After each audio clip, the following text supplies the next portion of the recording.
ہے وہ سر جو تیرے قدموں پہ قربان گیا، تم پر میرے آقا کی اناہت نہ سہی، منکر و کلمہ پڑھانے کا احسان گیا۔ آج لے ان کی پناہ، آج مدد مانگ ان سے، پھر نہ مانیں گے قیامت میں اگر مان گیا۔ وَأَحْسَنُ مِنْكَ لَمْ تَرَكَتْ عَيْنِي وَأَجْمَلُ مِنْكَ لَمْ تَلِدِ النِّسَاءُ خُلِقْتَ مُبَرَّأً مِنْ كُلِّ عَيْبٍ كَأَنَّكَ قَدْ خُلِقْتَ كَمَا تَشَاءُ۔ وہ جو نہ تھے تو کچھ نہ تھا، وہ جو نہ ہو تو کچھ نہ ہو، جان ہے وہ جہان کی، جان ہے تو جہان ہے۔ یا صاحب الجمال و یا سید البشر، من وجهك المنیر لقد نور القمر، لا يمكن الثناء كما كان حقه، بعد از خدا بزرگ تو ہی، بعد از خدا بزرگ تو ہی، بعد از خدا بزرگ تو ہی۔ قصہ مختصر۔ حمد و صلات کے بعد کھربوں مرتبہ نذرانہ عقیدت جان کائنات، حسن کائنات، حقیقت کائنات، جلوہ نور قدیم، صاحب لطف امین، رحمت دو عالم، نور مجسم، نبی رحمت، تاجدار عرب و عجم، صاحب جود و سخا، دافع البلاء، احمد مجتبیٰ، جناب محمد مصطفیٰ صلی اللہ علیہ وآلہ وصحبہ وبارک وسلم کے حضور نذرانہ عقیدت پیش کرنے کے بعد، حاضرین محترم، آج کا یہ نورانی، وجدانی، لسانی، ایمانی پروگرام بسلسلہ عظمت مصطفیٰ و شان مصطفیٰ صلی اللہ علیہ وسلم کے حوالہ سے جامع مسجد محمودیہ میں انعقاد پذیر ہے، جس کی صدارت عالم نبی الفاضل جلیل حضرت علامہ مولانا قاری محمد ضیاء اللہ دامت برکتہم العالیہ، امام مسجد حاضہ، اور عالم نبی الفاضل جلیل حضرت علامہ مولانا قاری عبدالرزاق دامت برکاتہم العالیہ اور دیگر دوستوں، بزرگوں اور اس بزم کے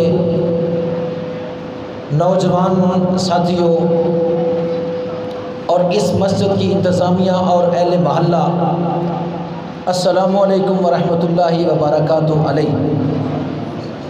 بلا تمہید جو میں نے قرآن کریم سے آیہ کریمہ تلاوت کی، اس میں اللہ جل شانہ نے اپنے حبیب علیہ السلام کی چشمان مبارک کا ذکر کیا۔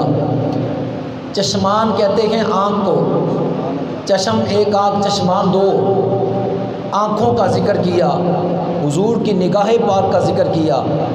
اللہ نے اس قرآن کی آیت میں اپنے حبیب علیہ السلام کی چشمان مقدس کا ذکر فرمایا۔ مختصر حضور کی چشمان مبارک کا ذکر کر کے میں اپنے موضوع کی طرف آؤں گا۔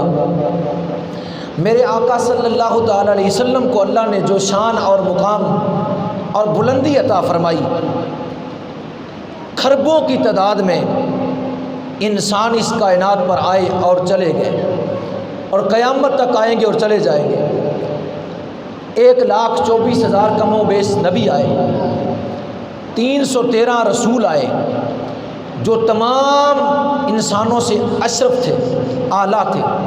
ان اعلیٰ انبیاء میں اور ان مرسلین میں جو شان اللہ نے اپنے حبیب کو عطا فرمائی، جو بلندی، جو مرتبہ اللہ نے اپنے حبیب کو عطا فرمایا، قیامت تک نہ کسی کو عطا فرمایا ہے، نہ عطا فرمائے گا۔ حضور کو جو شان ملی ہے، جو مرتبہ ملا ہے، ذرا تھوڑا سا سماعت تو کیجئے۔ یہ پیچھے مہینہ گزرا ہے معراج النبی کا، علماء نے یہ بیان کیا، لیکن ذرا غور تو کیجئے آقا کی بلندی کا اور آقا کی شان و عظمت کا، کہ جب معراج کی رات آپ بڑھتے چلے گئے، آپ کے قدم اٹھتے چلے گئے، آسمان بری کی طرف پرواز کرتے چلے گئے۔ پہلا آسمان بھی گزر گیا، دوسرا بھی گزر گیا، جن کی موٹائی 500 سال کی راہ ہے۔ آسمان کی موٹائی بھی 500 سال ہے، درمیانی فاصلہ بھی 500 سال ہے۔ آقا کی پرواز اوپر کی طرف ہے، اور جب اوپر تشریف لے گئے، یعنی ایک آسمان دوسرا، پھر تیسرا، پھر چوتھا، پھر پانچواں، پھر چھٹا، پھر ساتواں، پھر آگے سدرۃ المنتہا، جہاں ہر نبی کی انتہا ہوتی ہے، جہاں ہر نبی کے رتبے کی انتہا ہوتی ہے، جہاں ہر نبی کے مقام اور عظمت کی انتہا ہوتی ہے، جہاں ہر مرسل کے مقام اور مرتبے کی انتہا ہوتی ہے، جہاں ہر کاملین صالحین کے رتبے کی انتہا ہوتی ہے، جہاں کائنات کے ہر انسان کے رتبے کی انتہا ہوتی ہے، جہاں کائنات کی ہر شے کی انتہا ہوتی ہے، اس کنارے سے آگے آج تک نہ کوئی بڑا ہے، نہ اوپر سے کوئی نیچے آیا ہے۔ وہ کنارہ بند ہے، نہ اوپر سے کوئی نیچے آ سکتا ہے، نہ نیچے سے کوئی اوپر جا سکتا ہے۔ اس جہان کی وہ حد ہے، اوپر والے کی سدرہ حد ہے، نیچے والوں کی بھی حد ہے۔ میرے مصطفیٰ کریم علیہ السلام کی شان کی حد کوئی نہیں، کیونکہ کائنات والوں کی حد وہاں تک، اوپر والے کی حد وہاں تک۔ اوپر والے جب آتے گئے سدرہ پر آ کر ان کی حد ختم ہو جاتی ہے، نیچے والے جاتے گئے سدرہ پر جا کر ان کی حد ختم ہو جاتی ہے۔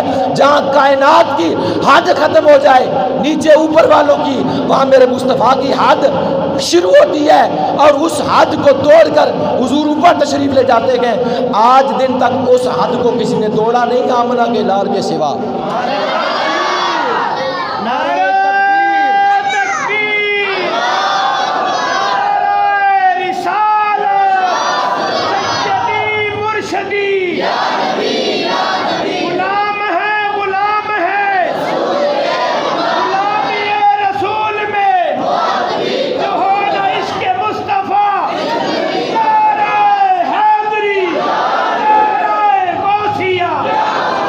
وہ جو سدرہ پر حد ہے، نہ اوپر کوئی جا سکتا ہے، نہ اوپر سے کوئی نیچے آ سکتا ہے۔ یعنی پتہ یہ چلا کہ زمین کی ساری مخلوق کی حد وہاں، اور اوپر والی چیزوں کی حد وہاں۔ نہ وہ اوپر سے نیچے آئے، نہ یہ نیچے سے اوپر جائے۔ میرے مصطفیٰ نے زمین والوں کی حد توڑی، اوپر چلے گئے، آسمان والوں کی حد توڑی، نیچے تشریف لے آئے۔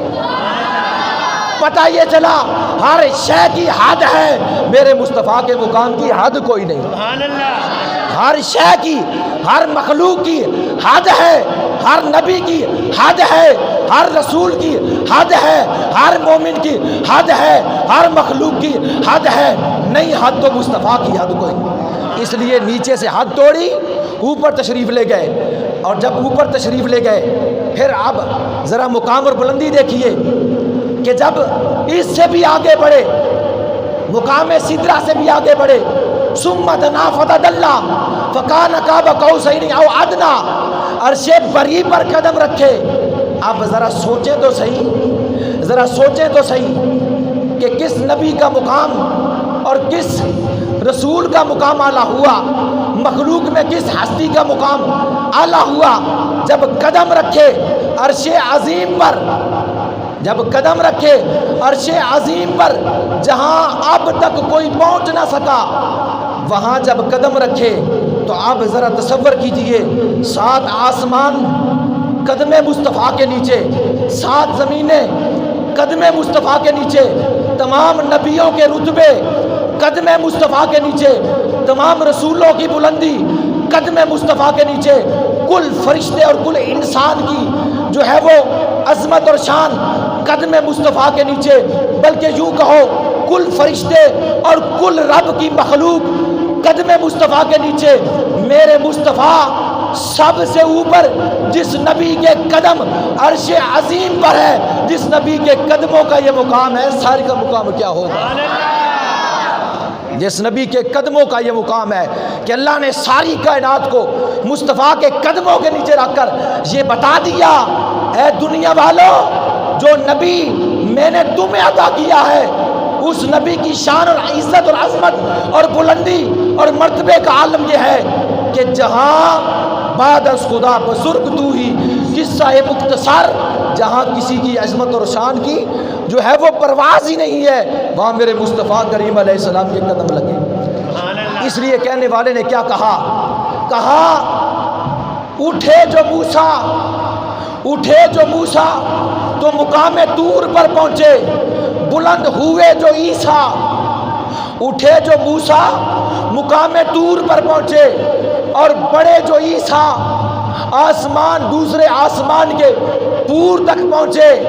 نظر والو میرے آقا کی عظمت کا اندازہ کر لو، اہل نظر والو میرے آقا کی بلندی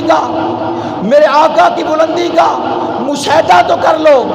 چلے مکہ سے خدا کے نور تک پہنچے، وہ موسیٰ تھے جو طور پر پہنچے، پرواز ختم ہوئی، رب آرنی انظر علیک، کہا آگے سے آواز آئی لن ترانی، کہا دیدار کرنا چاہتا ہوں، کہا تو نہیں دیکھ سکتا۔ وہ موسیٰ کی پرواز تھی۔ جناب عیسیٰ بڑے آسمان بری پر پہنچے، دوسرے آسمان پر پرواز ختم ہو گئی، فرمایا رک جا، آگے تو نہیں جا سکتا۔ لیکن اے نظر والو اپنے حبیب کی شان تو دیکھو، یہ دوسرا آسمان نہیں، یہ مقام طور نہیں، یہ چوتھا پانچواں ساتواں آسمان نہیں، یہ سدرہ نہیں۔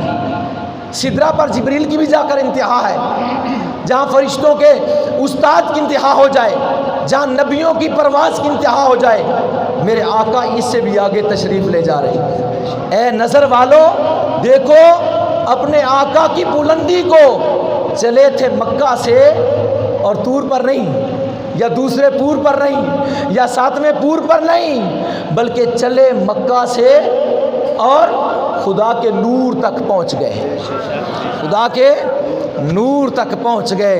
میرے آقا نے جب وہاں قدم دنجا فرمایا عرش بری پر، تو پھر کیا دیکھا؟ اللہ اسی کا ارشاد فرمایا قرآن میں، ما زاغ البصر وما طغی، میرے محبوب کی آنکھ نہ پھری نہ حد سے بڑی۔ نہ پھری یعنی پھرنا، دایاں دیکھنا بایاں دیکھنا، یعنی نہ پھری ادھر ادھر ہوئی، اور نہ حد سے بڑی۔ جو چشمان مصطفیٰ نے جو دیکھا وہاں عرش بری پر، جو دیکھا اللہ اس کا اشارہ فرما رہا قرآن میں، جیسا حضور نے حدیث میں فرمایا رأیت ربی فی احسن صورت، میں نے اپنے رب کو اچھی صورت میں دیکھا۔ کسی انسان نے اب تک نہیں دیکھا، کسی انسان نے، حضور کے علاوہ کسی نبی نے، حضور کے علاوہ کسی رسول نے، حضور کے علاوہ کسی انسان نے اللہ کے جلوے کو نہیں دیکھا، کیونکہ ہمت ہی نہیں تھی، کسی کو دیکھنے کی ہمت ہی نہیں تھی۔ جب گرا تھا نا رائی کا کروڑویں حصے کا جلوہ طور پر، اللہ کے رائی کے کروڑویں حصے کا جلوہ جب طور پر پڑا تھا، تو فرمایا تھا اگر یہ قائم رہا تو تو نے مجھے دیکھ لیا، اگر یہ قائم نہ رہا تو تو نہیں دیکھ سکتا۔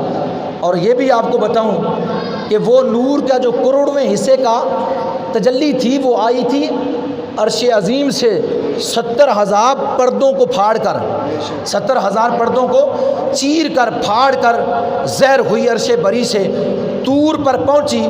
تو موسیٰ نے جو ہی دیکھا تو موسیٰ بے ہوش اور طور راکھ ہو گیا، طور راکھ ہو گیا۔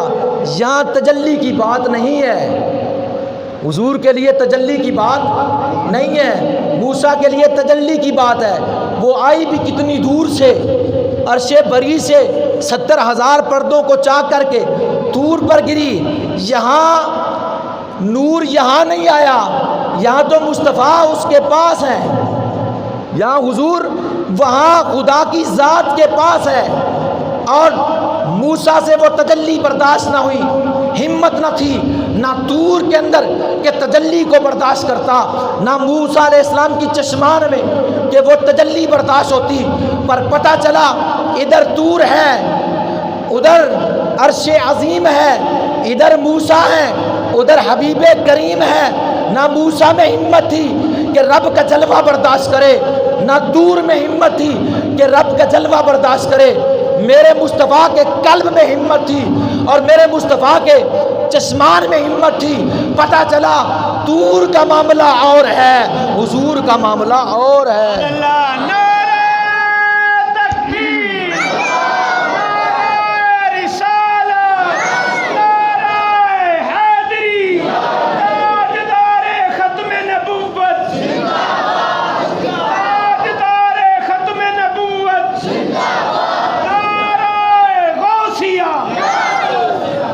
کا معاملہ اور ہے، حضور کا معاملہ اور ہے۔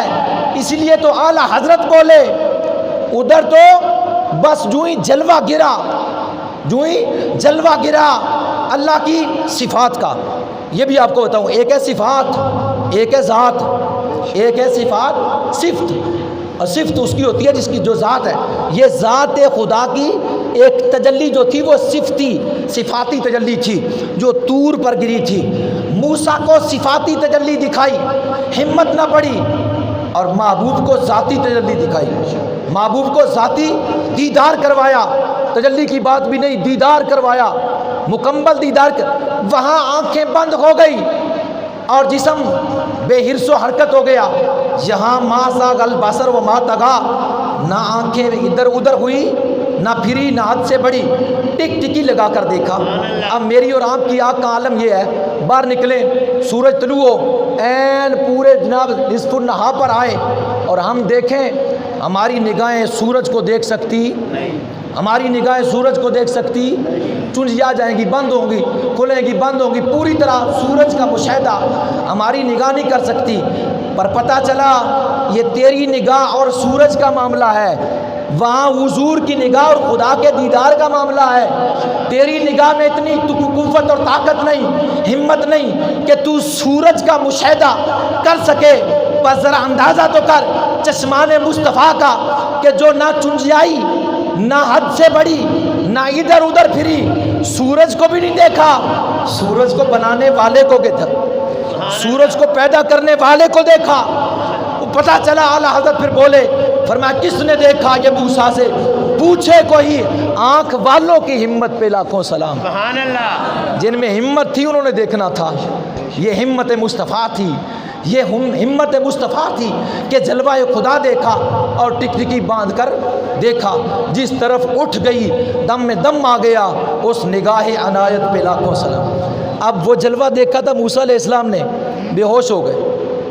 جب ہوش آیا، اور وہ ذاتی تجلی نہیں تھی، وہ صفاتی تھی، وہ صفاتی تجلی جو برداشت نہ ہوئی۔ اگر ذاتی ہوتی تو کیا ہوتا؟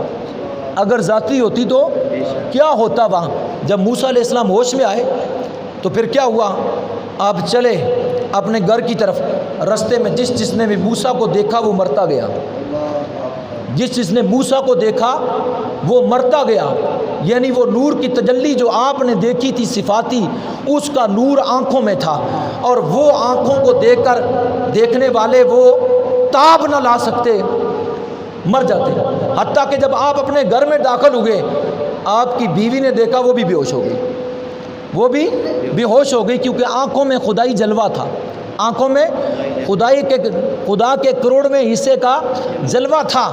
اور پھر نظر، نبی کی نظر تو پہلے ہی تیز ہوتی ہے، نبی کی نظر تو پہلے ہی تیز ہوتی ہے، لیکن پھر جب وہ جلوہ دیکھا تو پھر تفسیر کے مفسرین نے لکھا قرآن کی تفسیروں میں کہ موسیٰ علیہ السلام رات جب ہو جاتی، جب بالکل رات سیاہ ہو جاتی تو آپ جب دیکھتے، نگاہ اٹھاتے، کئی دن تک تو آپ نے اپنے چہرے پر پردہ ڈالے رکھا، کیونکہ جو دیکھتا مر جاتا، بے ہوش ہو جاتا۔ تو جس وقت کئی دن تو ایسا رہا، لیکن جب آپ دیکھتے رات کے اندھیرے میں وہ جو نور جلوہ دیکھا تھا خدا کا کروڑویں حصے کا، اس میں طاقت اور روشنی اتنی تھی کہ رات جب اٹھاتے نگاہ، یعنی کہ کوئی آپ کے پاس ٹارچ تھی یا کوئی بلب تھا لگا ہوا جس کی وجہ سے وہ دیکھ لے، کوئی شے نہیں۔ اس زمانے میں تو ٹارچ نہیں تھی، اس زمانے میں تو یہ مادیات نہیں تھا، لیکن آپ کی نگاہ کا عالم یہ ہوا، مفسرین نے لکھا کہ 30 میل، کتنے میل؟ 1 میل کی بات بھی بہت بڑی ہے، 1 میل کی بات بھی بہت بڑی ہے۔ میری اور آپ کی نگاہ پہلی صف میں ہو تو دوسری صف پر چلنے والی کیڑی کو نہیں دیکھ سکتے، یہ میری اور آپ کی نگاہ کا عالم ہے۔ کہ اگر یہاں چلے کیڑی تو پھر ہم اس کا مشاہدہ نہ کر سکیں، اور اگر ساری لائٹیں بند کر دیں تو ہمارے پاؤں کے اوپر بھی چڑھ جائے تو ہمیں پتہ نہیں ہوگا کہ کیڑی ہے کہ کوئی اور کیڑا ہے، کیڑی ہے کوئی اور کیڑا ہے۔ یہ میری اور آپ کی نگاہ کا عالم ہے۔ اور اگر 1 میل بھی کہا جاتا تو بات تو بہت بڑی تھی، لیکن یہاں 1 میل کی بات نہیں ہے۔ موسیٰ علیہ السلام نے جلوہ دیکھا، خدائی جلوہ، وہ صفاتی کروڑویں حصے کا۔ تو رات اندھیری میں ہوا کیا کہ جس وقت آنکھ اٹھاتے 30 میل دور موسیٰ علیہ السلام کی نگاہ کام کرتی، اس پتھر پر چلنے والی کیڑی کا مشاہدہ بھی کرتے۔ کیڑی کے چلنے سے جو ٹانگوں میں آواز پیدا ہوتی، وہ ٹانگوں کی آواز بھی اس کی بھی سماعت فرماتے۔ جس نبی کے سماعت اور جس نبی کی بصارت کا عالم یہ ہوا کہ صفاتی تجلی دیکھی، نگاہ اتنی تیز ہو گئی، سماعت اتنی تیز ہو گئی، اس نبی کی نگاہ کا عالم کیا ہوا ہوگا، اس نبی کی سماعت کا عالم کیا ہوا ہوگا جس نے عرش عظیم پر جا کر خدا کا دیدار کیا اور واپس مکے میں تشریف لے آئے۔ اس نبی کی سماعت کا عالم کیا ہوا ہوگا۔ میں ایک بات کرتا چلوں، حضور نے فرمایا صحابہ کو نماز پڑھا، بخاری شریف کی حدیث ہے، نماز پڑھاتے ہوئے حضور علیہ الصلوۃ والسلام نے نماز پڑھاتے ہوئے اپنا قدم اٹھایا اور ہاتھ آگے کیا، پھر کیا۔ نماز پڑھتے، نماز استسقاء تھی، یعنی نماز استسقاء اسے کہتے ہیں جب بارش نہیں ہوتی، قحط پڑ جاتا ہے تو کہتے ہیں امام صاحب کو کہ جی یار بارش نہیں ہوتی تو دعا کریں یا نماز پڑھائیں، اللہ ہمارے گناہوں کو بخش دے، اور دعا کریں، جی دعا کریں اللہ ہمارے گناہوں کو بخش کر کے بارش نازل کرے۔ تو صحابہ اکرام کو حضور نے نماز استسقاء پڑھائی کہ بارش ہو، تو جس وقت پڑھائی تو نماز کے اندر ہی حضور نے ہاتھ اوپر کیا، پھر کیا۔ جب سلام پھیرا نماز سے فارغ ہوئے، صحابہ نے عرض کیا آقا ہم نے دیکھا ہے آپ کو۔ پتہ چلا نماز کے اندر صحابہ حضور کو دیکھ لیا کرتے تھے، حضور کو صحابہ نماز کے اندر دیکھ لیا کرتے۔ تو جو دیکھتا ہے پھر خیال بھی ہوتا ہے، جب خیال آتا ہے، جس کا خیال آتا ہے اسی کو دیکھا جاتا ہے۔ خیال مصطفیٰ میں صحابہ کی نماز مقبول ہوتی ہے، ٹوٹتی نہیں ہے۔ تو لہٰذا صحابہ نبی کو دیکھ لیتے تھے اور پھر عرض کرنے لگے آقا ہم نے نماز کے اندر آپ کو 3 مرتبہ ہاتھ کو اٹھاتے ہوئے دیکھا۔ میرے آقا نے فرمایا میں نماز پڑھاتے ہوئے میری نگاہ اٹھی، جنت میں جا پہنچی۔ سبحان اللہ۔ میری نگاہ اٹھی، میری چشمان مبارک اٹھی، جنت میں جا پہنچی۔ جنت پتہ ہے کہاں ہے؟ یہ اوپر نہیں ہے یہاں کھڑی، اوپر جنت ہے 7 آسمانوں کے اوپر، جنت ہے 7 آسمانوں کے اوپر، اس جنت میں جا پہنچی۔ اور حضور فرماتے ہیں میں نے جنت میں انگور کا ایک خوشہ دیکھا، کھڑے مدینہ میں ہے، جن کی چشمان کا عالم یہ ہے، کھڑے مدینہ میں ہے اور دیکھ جنت میں رہے ہیں، اور ہاتھ اٹھایا، میرا اور آپ کا اٹھے تو میرا خیال ہے پکھے کو بھی نہ لگے، اس پکھے کو بھی نہ لگے۔ مصطفیٰ کریم علیہ السلام کا مدینہ کی دھرتی پر اٹھے تو جنت کے انگور کے خوشے تک پہنچ جائے، سبحان اللہ، حضور کے خوشے تک پہنچ جائے۔ یہ کہتے ہیں معراج روحانی تھی۔ جس نبی کا نماز پڑھاتے ہوئے ہاتھ جنت میں پہنچ سکتا ہے، وہ خود پورا آپ کیوں نہیں پہنچ سکتا؟ وہ خود آپ کیوں نہیں پہنچ سکتا؟ پتہ یہ چلا مصطفیٰ کریم علیہ السلام نے ہاتھ جنت میں ڈالا، انگور کے خوشے میں، اور پھر پیچھے کر لیا، پھر پیچھے کر لیا، پھر پیچھے کر لیا۔ فرمایا میرے صحابہ میری نگاہ اٹھی، جنت میں پہنچی، میں نے ہاتھ اٹھایا، انگور کے خوشے تک پہنچایا، اور خیال آیا کہ تمہارے لیے توڑ لوں، تمہارے لیے یہ انگور توڑ لوں۔ پھر خیال آیا کہ ان کے لیے نہ توڑوں، بلکہ یہ دنیا سے وصال کرنے کے بعد اس میوے کو چکھیں کھائیں۔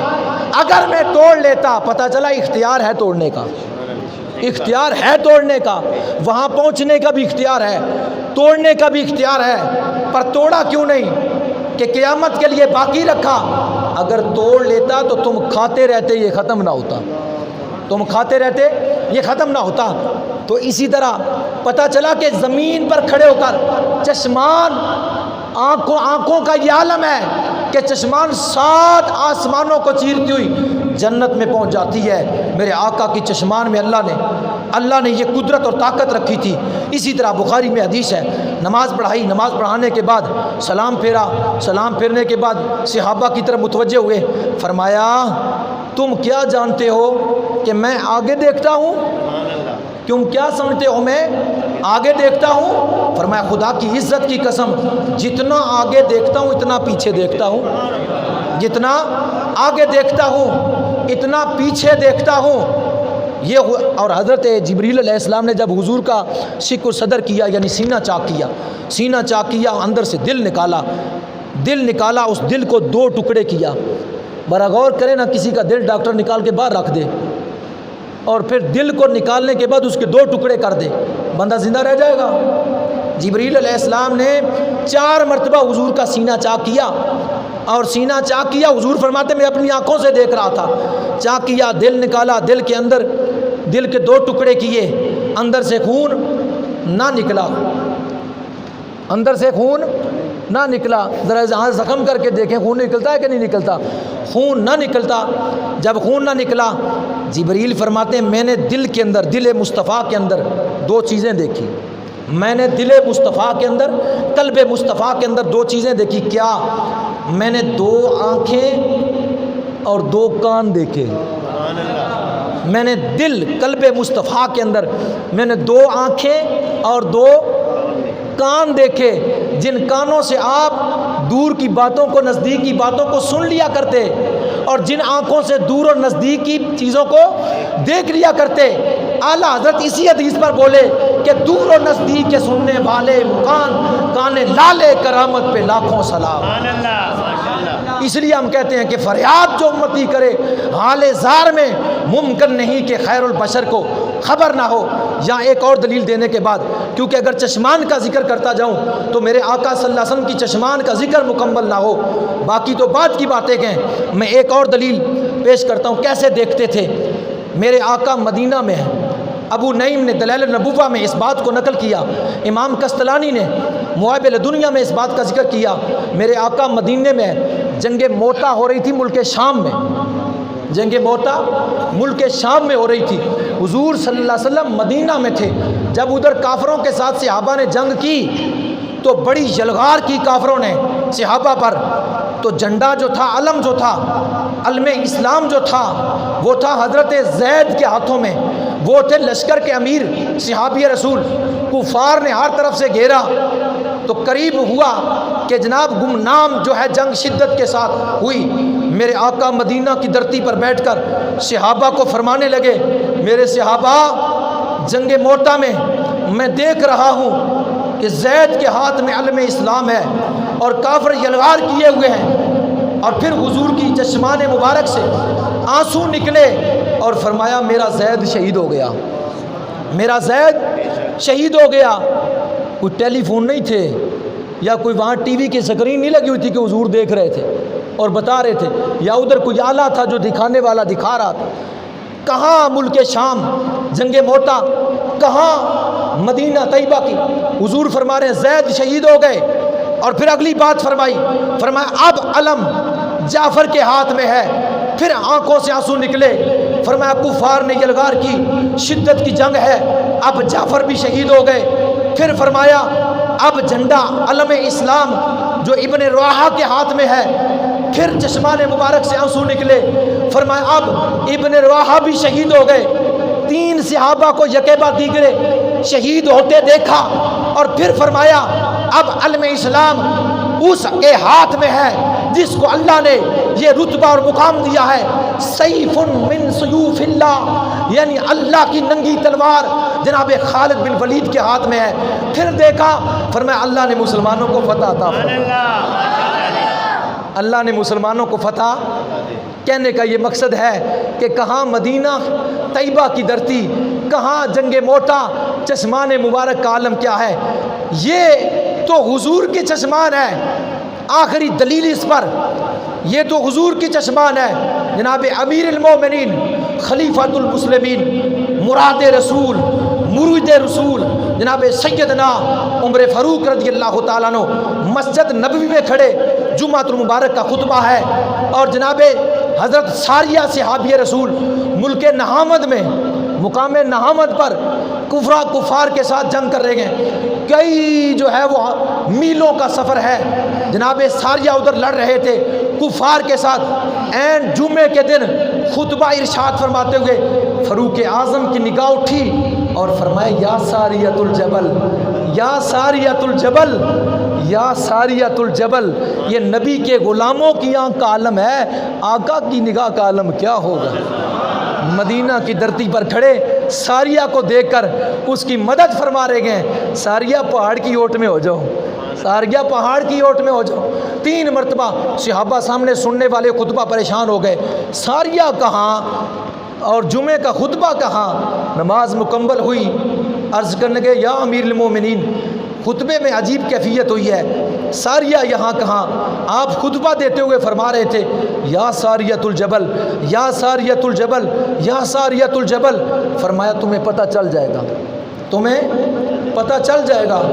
1 مہینے کے بعد لشکر واپس آیا، انہوں نے آ کر اہل مدینہ کو بتایا کہ کفار نے ہمیں چاروں طرف سے گھیر لیا تھا۔ این جمعے کے دن عمر فاروق کی آواز وہاں پہنچی، ہم نے اس پر عمل کیا اور اللہ نے ہمیں فتح عطا فرما دی۔ یہ دیکھ بھی رہے گئے، یہ مدد بھی کر رہے گئے، آگے سننے والے سن بھی رہے گئے، آواز بھی اللہ نے وہاں پہنچا دی اور اللہ نے دکھا بھی دیا ہے۔ یہ میرے آقا کے غلاموں کا عالم ہے، میرے آقا کی شان اور عظمت کا عالم کیا ہوگا؟ اس لیے اس پر اگر گفتگو کرتا چلوں تو وقت کافی چاہیے، وقت بہت زیادہ چاہیے۔ میں مختصر دوسری طرف آتا ہوں۔ نبی پاک صلی اللہ علیہ وسلم کے غلاموں پر بنو، اللہ کے محبوب نے فرمایا، حضور علیہ السلام کی حدیث ہے، فرمایا 4 بندے قیامت کے روز، کتنے بندے؟ 4 بندے قیامت کے روز بغیر حساب و عذاب کے جنت میں داخل کر دیے جائیں، بغیر حساب و عذاب کے، نہ حساب ہوگا نہ عذاب دیا جائے گا، نہ حساب ہوگا نہ عذاب دیا جائے گا۔ توجہ میری طرف، تقریر اپنے بس اختتام پر ہے تو یہ میں عرض کرتا چلوں۔ تو فرمایا 4 آدمی، حدیث سنا رہا ہوں، 4 آدمی بغیر حساب و عذاب کے جنت میں داخل کر دیے جائیں گے۔ صحابہ نے پوچھا کون کون سے؟ فرمایا ایک حاجی جس نے بغیر قصد کسی گناہ کے حج کیا، عمل فاسدہ کے بغیر حج کیا، ایک حاجی۔ دوسرا فرمایا شہید جس نے فقط اللہ کی رضا کے لیے اپنی جان کا نذرانہ پیش کر دیا۔ فرمایا تیسرا عالم باعمل، عالم جو باعمل ہے، جس نے اللہ کی رضا کے لیے اللہ کے محبوب کے دین کو پھیلایا دن رات ایک کر۔ 3 اور چوتھا سخی جس نے حلال مال کمایا اور اللہ کے رستے پر لگا دیا۔ یہ 4 آدمی جو ہے وہ بغیر حساب کے اور بغیر عذاب کے جنت میں جائیں گے۔ اب ان 4 میں ایک ایسا خوش نصیب ہے جو پہلے جائے گا، 4 میں سے بھی پہلا جائے گا، 4 میں سے بھی پہلا جائے گا۔ صحابہ نے پوچھا یا رسول اللہ ان 4 میں سے پہلا کون ہے جو جائے گا؟ فرمایا جبریل علیہ السلام کو اللہ فرمائے گا فیصلہ کر 4 میں، ان 4 میں فیصلہ کر کہ ان میں 4 میں سب سے پہلا جنت میں جانے کا حقدار کون ہے۔ گائیں گے یہ 4 مگر ان 4 میں سے پہلا جو ہوگا، جبریل علیہ السلام پہلے شہید سے پوچھیں گے اے شہید کس عمل کی بنا پر تو جنت کا خواہش مند ہے، جنت کے میں جانے کے لیے تیار ہے؟ وہ کہے گا اپنی جان کا نذرانہ اللہ کے دین کے لیے قربان کر دیا تھا، بغیر ریاکاری کے، بغیر کسی اور چیز کے، بغیر کسی دکھلاوے کے، فقط اللہ کی رضا کے لیے، اس کے محبوب کے دین کے لیے اپنی جان پیش کی، اس لیے میں جنت کا خواہشمند و طلبگار ہوں۔ مایا یہ جو جہاد کا علم تھا، جو جہاد کا علم تھا، یہ جذبہ، یہ جہاد کا علم کہ یہ کرے گا تو جنت میں داخل ہوگا، کہاں سے سیکھا تھا؟ یہ علم کہاں سے لیا تھا؟ وہ شہید کہے گا میں نے یہ علم عالم سے سیکھا تھا کہ جہاد کرنے کا یہ جذبہ، جہاد کا یہ عمل کرنے سے یہ ملے گا، تو میں نے یہ علم عالم سے سیکھا۔ تو جبریل علیہ السلام اس کو فرمائیں گے پھر ادب کر، اپنے معلم سے آگے نہ بڑھ، اپنے معلم سے آگے نہ بڑھ، ٹھہر جا، رک جا، ابھی تو نہیں جا سکتا۔ تو پھر حضور فرماتے ہیں جبریل علیہ السلام پوچھیں گے حاجی سے کہ تو جنت کا خواہشمند ہے کس بنا پر، کیا عمل؟ وہ کہے گا بغیر کسی فعل فاسدہ سے میں نے فقط اللہ کی رضا کے لیے حج کیا تھا۔ اچھا، یہ حج کا علم، حج کے ارکان یہ کہاں سے سیکھے تھے کہ حج کیسے ادا کرنا، کس طرح کرنا ہے؟ کہاں سے یہ علم لیا تھا؟ معلم سے۔ جبریل فرمائیں گے پھر اپنے معلم سے ادب کر، رک جا، ٹھہر جا، کیونکہ اس کا رتبہ تم سے زیادہ ہے، شہید سے بھی زیادہ اور حاجی سے بھی زیادہ۔ ایک حدیث میں آیا ہے کہ قیامت والے دن شہید کا خون جمع ہوگا اور عالم کی قلم کی سیاہی جمع ہوگی۔ اللہ نے عالم کی سیاہی کو یہ مقام دیا کہ شہید سے خون کے اوپر اس کو فضیلت عطا فرمائی، شہید کے خون کے اوپر اس کو فضیلت عطا فرمائی۔ عالم نے جو کتابیں تحریر کی، جو اللہ اور اس کے رسول کے دین کو لکھا، اس کی سیاہی اعلیٰ، شہید کے خون سے زیادہ۔ اب وہ بھی رک گیا۔ اب اللہ فرمائے گا، جبریل علیہ السلام فرمائیں گے، اے سخی، سخی کہتے ہیں سخاوت کرنے والے، جس نے اپنے حلال مال کو اللہ کے رستے میں لٹا دیا، خرچ کر دیا، اے سخی تو بتا کس مرتبے اور کس مقام کی وجہ سے، کس عمل کی وجہ سے تو جنت کا خواہشمند ہے؟ وہ کہے گا صاف ستھرا مال کمایا اللہ کی رضا کے لیے، اللہ کے رستے میں ہی جو ہے وہ خرچ کر دیا۔ یہ کہاں سے علم لیا تھا؟ یہ سخاوت کا علم کہاں سے لیا تھا کہ اگر تو خیرات کرے گا تو یہ مرتبہ میں؟ وہ کہے گا معلم۔ یعنی تینوں نے کیا کہا کہ یہ علم حاصل کیا معلم سے، یہ علم حاصل کیا معلم سے، عالم سے یہ علم حاصل کیا ہے۔ تو جبریل علیہ السلام فرمائیں گے رک جا، اپنے علم سے، اپنے معلم سے آگے نہ بڑھ۔ اب جب اتنی بات ہوگی تو معلم بول پڑے گا، عالم بولے گا، اے اللہ میری شان اتنی جو ہوئی ہے، میرا مرتبہ جو اتنا ہوا ہے کہ ان تینوں سے تو نے بڑھا دیا، لیکن تیری بارگاہ میں عرض ہے کہ یہ جو مجھے علم ملا ہے سخی کی سخاوت کی وجہ سے ملا ہے۔ سبحان اللہ۔ یہ سخی اگر علم، یہ سخی اگر سخاوت نہ کرتا، یہ سخی اگر مدرسہ نہ بناتا، یہ سخی اگر مسجد نہ بناتا، یہ سخی اگر مکتب نہ بناتا، یہ سخی اگر کتابیں نہ خریدتا، یہ سخی اگر قرآن نہ دیتا، یہ سخی اگر سخاوت نہ کرتا، یہ اپنا مال جو ہے وہ خرچ نہ کرتا تیرے راستے میں، مجھے علم کہاں سے آتا؟ یہ اس کے سخاوت کی وجہ سے آیا ہے۔ اے اللہ اس کا رتبہ، اس کا مقام مجھ سے بڑھ کر ہے۔ اللہ فرمائے گا اے جبریل یہ معلم سچ کہتا ہے، اے دروغہ جنت، اے رضوان جنت، سخی کے لیے میری جنت کے دروازے کھول دے تاکہ سخی بغیر حساب و عذاب کے جنت میں داخل ہو جائے۔ ان چاروں میں سب سے پہلے اللہ کی بارگاہ میں جنت میں داخل ہونے والا سخی ہے۔ اس لیے حضور نے فرمایا السخی من اللہ، السخی من اللہ، سخی اللہ کے قریب ہے، السخی من اللہ قریب من الجنہ، سخی اللہ کے قریب، سخی جنت کے قریب، السخی قریب من الناس، اور سخی انسانوں کے قریب، بعید من النار، دوزخ سے دور ہے، دوزخ سے دور ہے۔ سخی دوزخ سے دور جس نے پاک مال کمایا اور اللہ کے راستے میں اللہ کی رضا کے لیے خرچ کر دیا۔ آج ہم اتنے بیٹھے ہوئے ہیں، یہ ریاکاری نہیں، یہ ریاکاری نہیں، بات حق ہے۔ ہم اتنے بیٹھے ہیں یہاں، آج سے کوئی 10 سال پہلے یہاں مسجد تھی، آج سے پہلے یہاں 10 سال کوئی مسجد نہیں تھی، آج سے 5 سال پہلے بھی کوئی مسجد نہ تھی، لیکن اب ہے اور قیامت تک رہے گی۔ اور قیامت تک جتنے لوگ ذکر کریں گے، نماز پڑھیں گے، قرآن پڑھیں گے، ذکر و اذکار کریں گے، یہ سبب بنا وہ سخی جس نے اس مسجد کو بنایا۔ اس لیے معلم بھی قیامت والے دن اس سخی کے حق میں یہ گواہی دے رہا ہے، مالک میں بھی اس رتبے پر پہنچا ہوں تو سخی کی وجہ سے پہنچا ہوں۔ نعرہ تکبیر، نعرہ رسالت، نعرہ حیدری، نعرہ غوثیہ۔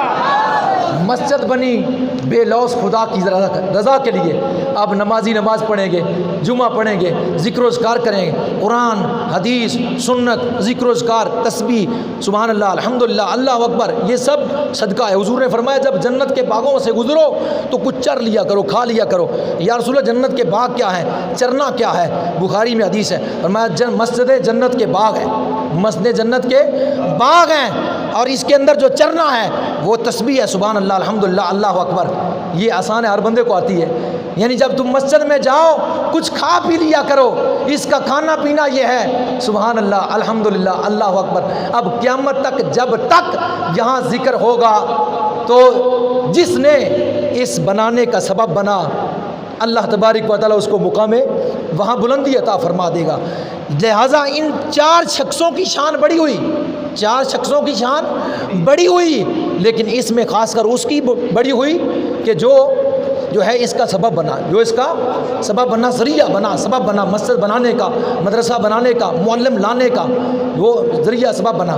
اس لیے فرمایا قرآن میں، فرمایا کہ اللہ کی مسجدوں کو وہی آباد کرتے گئے جو اللہ پر اور قیامت پر ایمان رکھتے ہیں۔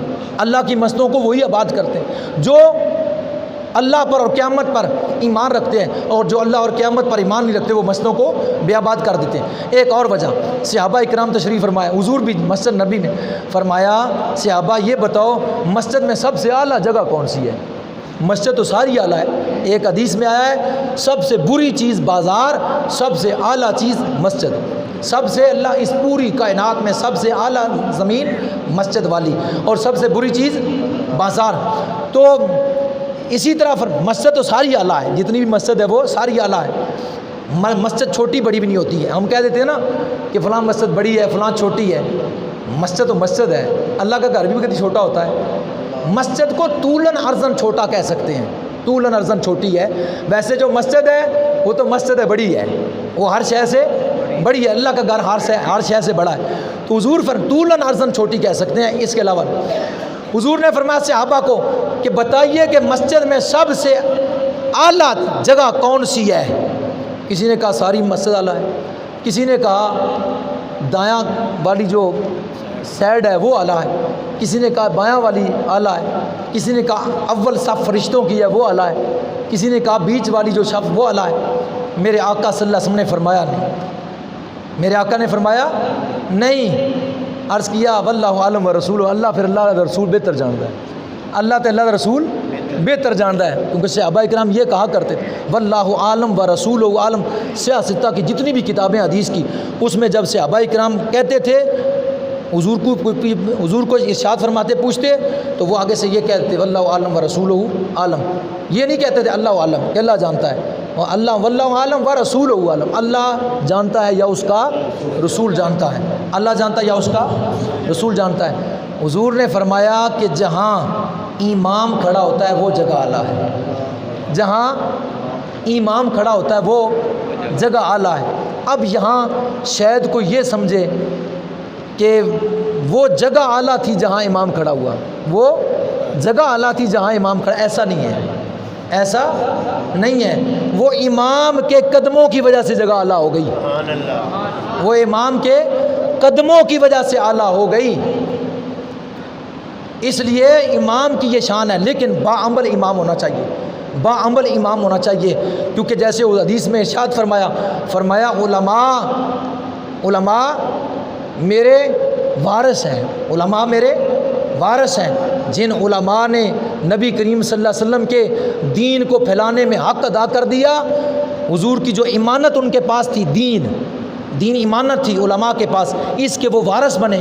جنہوں نے اس کو پھیلانے میں حق ادا کر دیا وہ واقعتاً حضور کے وارث ہوئے، اور انہی کے بارے میں فرمایا کہ جس نے ان کو دیکھا مجھے دیکھا، انہی کے بارے میں جس نے ان کو دیکھا مجھ کو دیکھا، ان کے ساتھ مسافہ میرے ساتھ مسافہ، ان کے ساتھ کھانا کھانا میرے ساتھ کھانا کھانا، ان کی عزت کرنا میری عزت کرنا، ان کی صحبت اختیار کرنا میری صحبت اختیار کرنا، ان کی بےزتی کرنا میری بےزتی کرنا، ان کے بارے میں فرمایا۔ اور جنہوں نے حق حضور کے دین کا نہیں ادا کیا، علماء سوپ پیٹ کے پیچھے چلے رہے اور جناب حق ادا نہ کیا، فرمایا کہ انہوں نے امانت مصطفیٰ کو ضائع کر دیا۔ امانت ہے نا دین، امانت مصطفیٰ کو ضائع کر دیا۔ جنہوں نے امانت مصطفیٰ کو ضائع کر دیا وہ حضور کے وارث نہیں، بلکہ دنیا میں بھی ذلیل، قبر میں بھی ذلیل، معاشر کے میدان میں بھی ذلیل ہو۔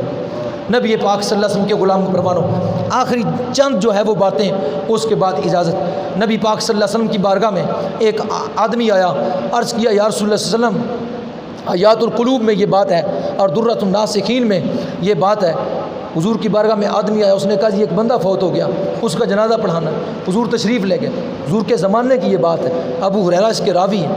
جس وقت پہنچے وہاں حضور کے ساتھ ابو بکر صدیق ہے، میت پڑی ہوئی ہے اور کفن اس طرح ہل رہا ہے، میت کا کفن حرکت میں ہے۔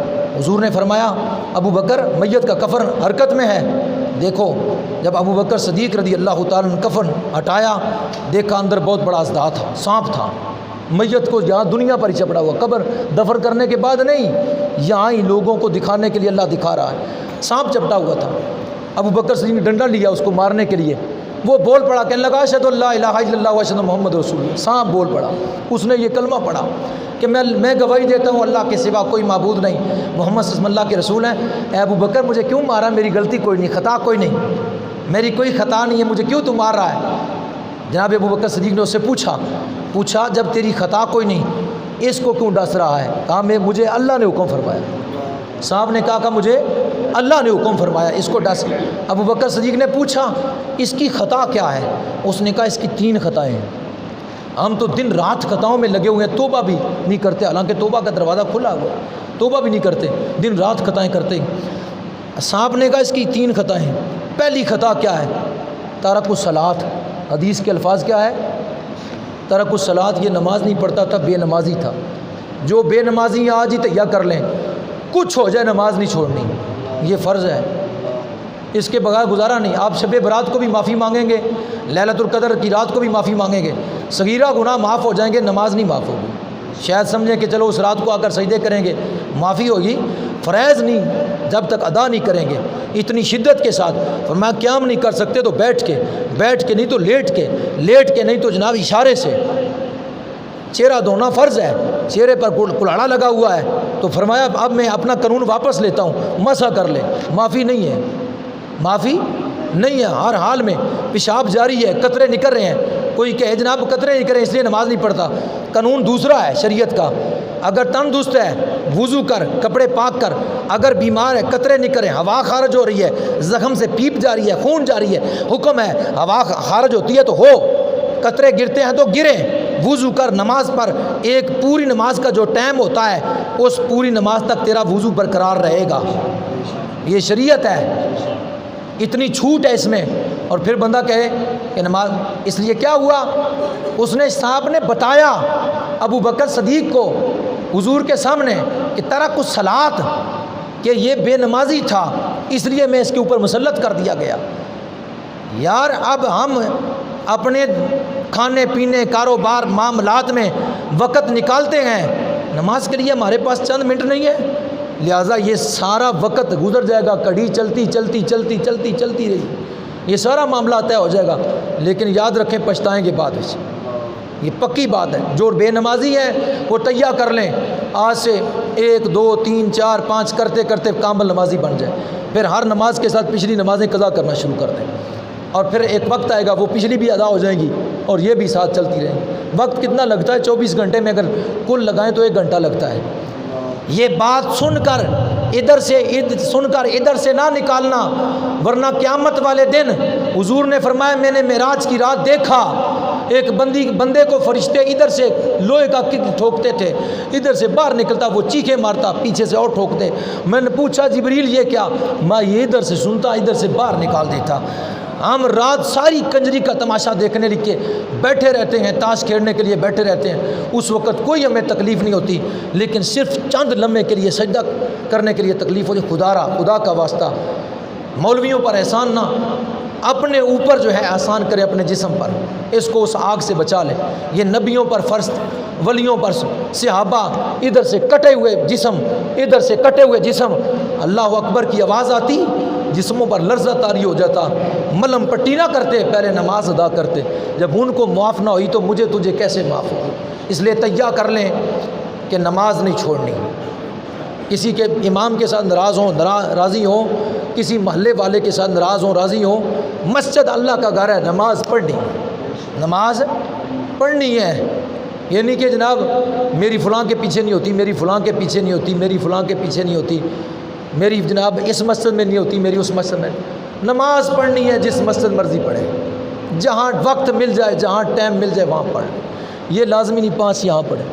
اس نے کہا پہلی بات یہ ہے کہ یہ بے نماز ترک الصلاۃ، یہ آگے فرمایا اس نے مانع الزکوٰۃ، مالدار تھا لیکن زکوٰۃ نہیں دیتا تھا، مالدار تھا زکوٰۃ نہیں دیتا تھا، پیسے ختم ہو جائیں گے، کم ہو جائیں گے۔ اللہ قرآن میں فرماتا ہے شیطان یعدکم الفقر، میرا گلا نہیں ساتھ دے رہا، میں کیا کروں؟ جی علماء سے آپ سنیں گے یا سنتے رہیں گے، یہ کہا کہ شیطان تمہیں اندیشہ دلا محتاجی کا، غریب ہو جاؤ گے، لاکھ روپیے جو 10,000 دیتا ہے غریب ہو جاؤ گے، 5,000 کٹے تو غریب ہو جائے گا۔ اللہ فرماتا ہے تمہیں شیطان اندیشہ دے جاتا ہے غریبی کا، اللہ فرمایا میں تمہیں کہتا ہوں اس میں برکت ہوگی، اس میں زیادتی ہوگی، ہم کریں گے، ہم اس کی حفاظت بھی کریں گے اور اس کو زیادہ بھی کریں گے۔ اب شیطان والا سودا ٹھیک ہے یا کہ رحمان والا صحیح ہے؟ اللہ کا جو فیصلہ ہے وہ حق ہے۔ اب تیسری بات کہا، تیسری بات یہ تھی کہ جب علماء دین کی بات کرتے یہ ادھر سے سنتا ادھر سے باہر نکالتا۔ تیسری بات اس کے اوپر مسلط اس لیے ہوں کہ حق بات سن کر عمل نہیں کرتے تھے، حق بات سنتے تھے، قرآن سنتے تھے، حدیث سنتے تھے، غور و فکر نہیں کرتے، غور و فکر نہیں کرتے، ادھر سے سنتے اور ادھر سے باہر نکال دیتے، اس لیے اس پر مسلط۔ یہ تو عذاب تھا دنیا کا، عالم برزخ کا یعنی قبر کا عذاب، وہ جو ہوگا وہ پتہ نہیں کیا ہوگا، اور اس کے بعد جب قیامت تک یہ تو ہوگا، قیامت تک یہ اس کو عالم برزخ کہتے ہیں، قیامت تک تو جو ہوگا، قیامت کے بعد اب فیصلہ سنا جائے گا کہ کیا فیصلہ اس کے حق میں کرنا، اس کے حق میں کیا فیصلہ اب کرنا ہے۔ یہ تو سزا برزخ کی تھی جو بعد میں ہوگی، پتہ نہیں کتنا عرصہ جہنم میں ڈال دیا جائے گا۔ اس لیے سلطان باؤ نے فرمایا پیڑھی سامی، پیڑھی کہتے ہیں یعنی تنگ چیز، پیڑھی سامی کہتے ہیں قبر کی وہ سامی جو ہوتی ہے جس میں مردے کو، پیڑھی سامی وچ تینو رکھسن جتھے موڑ نہ سکیں پاسا ہو، پاسا کہتے ہیں کروٹ کو بدلنا، سمجھ رہے ہیں نا، پنجابی ہے نا، یہ پیڑھی سامی وچ تینو رکھسن جتھے موڑ نہ سکیں پاسا ہو، جتھے موڑ نہ سکیں پاسا ہو، یعنی جہاں تو پاسا بھی نہ موڑ سکیں وہاں تجھے رکھیں گے، یعنی لوگ، اور رکھ کے واپس آئیں۔ پھر کیا ہوگا؟ پھر فرمایا عمر بندے دی انج پئی جاوے جی میں پانی وچ پتاسا ہو، عمر اس طرح جا رہی ہے تیزی کے ساتھ جیسے کھنڈ یا پتاسا وہ کھنڈ کا بنا ہوتا، پہلے دور میں ہوتا تھا، وہ پانی میں رکھ دیں تو چند لمحے کے بعد کیا ہوتا ہے، پانی میٹھا ہو جاتا ہے، پتاسے کا نام و نشان یا کھنڈ یا شکر کھر جاتی ہے چند لمحوں کے بعد۔ فرمایا اس طرح تیری عمر ضائع ہو رہی ہے، جا رہی ہے تیزی کے ساتھ جس طرح پتاسا کھر رہا ہے۔ عاشقاں دے گل چھری ہمیشہ لوکاں پانے ہاسا ہو، یعنی جن کی لو اللہ کے ساتھ لگ گئی ہے ان سے پوچھ، وہ ننگی تلوار پر کھڑے ہیں، انہیں پتہ ہے کہ قبر کا عذاب کتنا ہے، تیرے لیے ہاسا بنا ہوا ہے، تیرے لیے مذاق بنا ہوا ہے، یہ دین کے احکام تیرے لیے مذاق ہے، اس سے پوچھ جو اس دین کا محرم ہے، جو اس کا محرم ہے یعنی جانتا ہے رازوں کے، اس سے پوچھ کے اللہ کا عذاب اور اللہ کے احکام کیا ہیں۔ آگے فرمایا صاحب تیرے تھی لیکھا پچسی، صاحب کہتے ہیں اللہ کو، صاحب تیرے تھی لیکھا پچسی رتی کٹ نہ ماسا ہو، رتی کاٹنا یعنی اس نے حساب لینا۔ اس شعر کو قرآن کے ساتھ ملائیں تو فَمَن يَعْمَلْ مِثْقَالَ ذَرَّةٍ خَيْرًا يَرَهُ وَمَن يَعْمَلْ مِثْقَالَ ذَرَّةٍ شَرًّا يَرَهُ، اگر تم نے اتنی نیکی کی تو اللہ اجر دے گا، اگر اتنا شر کیا تو قیامت والے دن پوچھو۔ یہ موضوع میں نے تو بہت بڑا تیار کیا تھا، یعنی علماء کی شان میں جی اور مسجد کی شان میں جی، تعمیر مسجد پر جی اس کی فضیلت اور عالم دین جی ان کی فضیلت اور اس تعلیم کو آگے جو ہے دین مصطفیٰ کو آگے ترویج و ترقی کے لیے جو ہمت اور کوششیں کی جاتی ہے اس کی فضیلت کے بارے میں بہت لمبا موضوع تھا، یعنی میں نے یہ اتنے کاغذ بھر کے لایا ہوں کتابوں سے جی، یہ دیکھیں آپ، یہ ابھی میں نے کون یعنی بیان نہیں کیے، یہ دونوں طرف دیکھ رہے ہیں، یہ سارا موضوع تھا یہی، گلا بھی ساتھ نہیں دے رہا، وقت بھی کافی ہو چکا ہے، اسی پر اجازت چاہوں گا۔ اللہ تعالیٰ نے کی بارگاہ میں دعا ہے کہ اللہ تعالیٰ جس نے بھی اس مسجد کی تعمیر میں، مسجد کی جو ہے وہ انتظامیہ یا مسجد کی جناب کسی بھی کام میں یا امام کے ساتھ یا مسجد کی یہ انتظامیہ یا یہ جو نوجوان مامنین جنہوں نے یہ محفل سجائی یا جس طرح بھی یہ کام کر رہے ہیں، اللہ تعالیٰ سب کی مرادوں کو پورا فرمائے، اللہ تعالیٰ سب کو قیامت والے روز اپنے حبیب کی محبت نصیب فرمائے۔ جو جس کے ساتھ محبت کرتا ہے قیامت والے دن اسی کے ساتھ اٹھایا جائے گا۔ حضور کی بارگاہ میں ایک صحابی آیا، یا رسول اللہ قیامت کب آئے گی؟ فرمایا تو نے قیامت کے لیے کیا تیار کیا ہے؟ اس نے کہا یا رسول اللہ زیادہ عمل تو نہیں ہے، پر اللہ اور اس کے رسول سے محبت کرتا ہوں۔ زیادہ عمل تو نہیں ہے، پر اللہ اور اس کے رسول سے محبت کرتا ہوں۔ فرمایا المرء مع من احبا، آدمی کو اسی کے ساتھ اٹھایا جائے گا جس کے ساتھ وہ محبت کرتا ہے۔ حضرت انس بن مالک کہتے ہیں ہم اتنا خوش ہوئے، حد ہو گئی اس جملے پر کہ حضور نے فرمایا کہ جس کے ساتھ تو محبت کرتا ہے قیامت والے دن اس کے ساتھ اٹھایا جائے گا۔ حضرت انس فرماتے ہیں ہم نے ہاتھ بلند کیے اور ہم نے کہا ہم بھی اللہ سے محبت کرتے ہیں، رسول سے محبت کرتے ہیں، ابو بکر عمر سے محبت کرتے ہیں۔ اس لیے جو جس کے ساتھ محبت کرتا ہے اس کے ساتھ اٹھایا جائے گا۔ اگر آپ اچھے دوستوں کے ساتھ محبت کرتے ہیں تو اچھے دوستوں کی صحبت اچھا بنا دیتی ہے، بروں کی برا بنا دیتی ہے۔ اگر اچھے علماء کے ساتھ بیٹھیں گے تو ان کی صحبت جو تھی وہ آپ کو اچھا بنا دے گی۔ چنگے بندے دی صحبت یارو، جویں دکان اتاراں سودا لئیے نہ لئیے ہلے آن ہزاراں، برے بندے دی صحبت یارو جویں دکان ہلواراں پاویں چن چن بئیے چڑکاں پین ہزاراں۔ اچھوں کے ساتھ لگو گے اچھے ہو جاؤ گے۔ ظاہری بات ہے علماء کے ساتھ بیٹھو گے تو انہوں نے دین کی اچھی بات بتانی ہے، صحبت اچھی ہوگی۔ اور اگر بروں کے پاس بیٹھو گے وہ تاش کھلوائیں گے آپ کو، وہ شراب پلائیں گے، جوا کھلائیں گے، یہ پٹھی طرف لگائیں گے۔ اس لیے اچھے دوستوں کے ساتھ جب رہو گے دنیا میں بھی کامیاب، قبر میں بھی کامیاب، حشر میں بھی کامیاب۔ اللہ ہمیں اچھوں کی سنگت عطا